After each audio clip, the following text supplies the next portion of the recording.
pinagunan yung panalangin more than 2,000 years ago sa mga prayers na pinili ni Jesus sa kanya. And the produce and the result of the prayers ay yun. We are the fruit of the prayers. And also, on our part, we are also encouraged to pray and to act. To pray with faith, with humility, and to act with resilience. Ibang-tuloy natin na madalawang bagay na yun. By virtue of practice na ating pag-aabihan, napailatawag din sa anan para pag-harvest ng mga kaluluwa na lumapalin natin sa pananampalataya, matungo sa pananampalataya. Kaya even yung mismong bilang at parinig natin doon, no? Mga parents, no? Mga magulang, yung mga anak na bibinyagan ay may moral na obligasyon, may responsibilidad na palangin sa pananampalataya ng bata. Tumarang simula ngayon. And then also, sa buwan ko na napalatay, ay hindi yung tumanggap ng biyaya niya, the life and dignity of Jesus, tayo din ay may obligasyon na mag-akay din ng ating mga kapatid sa pananampalataya. Wala tayo ipag-asahan. Dahil ito sa buong pamilya, kasi di man natin pamilya ay sabi natin na nakakakay sa pananampalataya. Kaya malaki ang role ng mga magulang sa pamilya kasi sila pinapangunahing gabay sa pananampalataya. Pagubugin ang mga bata, ang pamilya sa pagpapakilala kung sino sa Jesus. At lamang higit, kapag ang membro ng pamilya ay nalalagay sa alalaman o nagkakaroon ng mga masisiping pagsubok ng buhay. At kung lalabas naman sa pamiligan ng pamilya, ganun din sa makapagpangay, sa ating pamayanan. We have also more obligation na tayo din ay magdasal. Hindi rin sa pamilya ng pagdasal matapos yung mga kumbahan ng hindi. Kaya nangyayari ang iba. May mga lugar sa ating Pilipinas sa pakataas ng bakod. Taasan yan. Home security, yes. Pero minsan, meron siyang social life saan parang gusto maging maayos, maluwag ay pamilya ko na. We are also encouraged in this to make an extra mile, to be a consoler to those actually need to be consoled. Dahil marami mga tao ngayon na may mabibigat na mga sigarilyo sa buhay.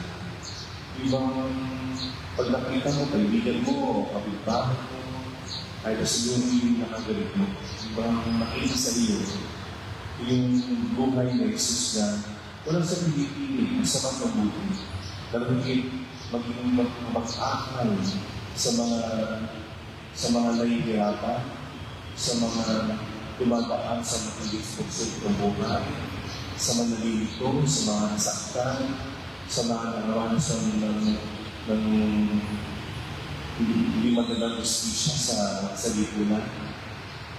Tao tayo doon, no?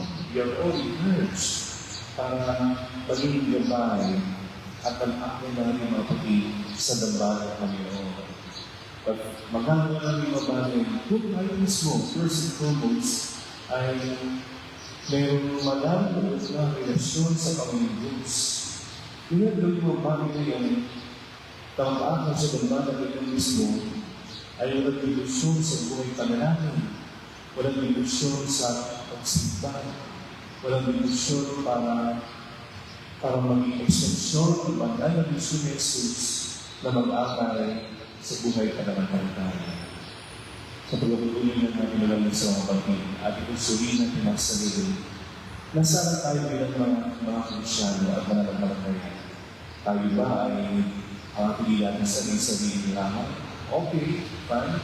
Pero we need to make an extra mile, to make an extra effort para tayo ay maging kamay din ng iba. Of course, hindi magiging yun. Maging madali na ako ang bagay, yun yung mismo ay related to Jesus. Sumusunod sa kalooban ng Ama. At meron disiplina sa buhay ko siya. Kasi hindi yung pinagaling sa gitna ng tubig para mag-amin. Kung gusto ay wala kang tool, wala kang sangkapan. Kailangan natin yan. Yung tool natin, walang ba yung ating division, yung buhay pa ng kalagayan, buhay palagay, at mayroong malaging na ugnayan sa Panginoon Diyos. Kaya pag-isipin natin, na tayo lahat ay magkaroon ng kalinangan ng isip para tayo lahat ay maging mga taga-akal sa gabal ng Panginoon. At kung gano'n, may sasako po para yung sinasabi niya, yung panalangin sa may-ari na anihan na magdalatan ng aming mga lingkod para mag-serve. Sabi niya, ang tunay na saya, gala, ay nasa pag-lingkod. It is in giving that you receive, and you will be blessed. Walang taong, sabi natin, inaapos sa walang nalibigyan. Sabagat ang Panginoon Diyos at siya nagtutulog ng ating pag-iapos at pagkulangan na mayroon natin.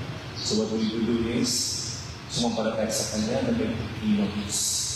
Sumampalataya na may pagkilos kung saan pag-aakay tayo ng ating mga pag-ibig kay Jesus sa dagamaran para magkaroon sila na tuloy na kagalat at hindi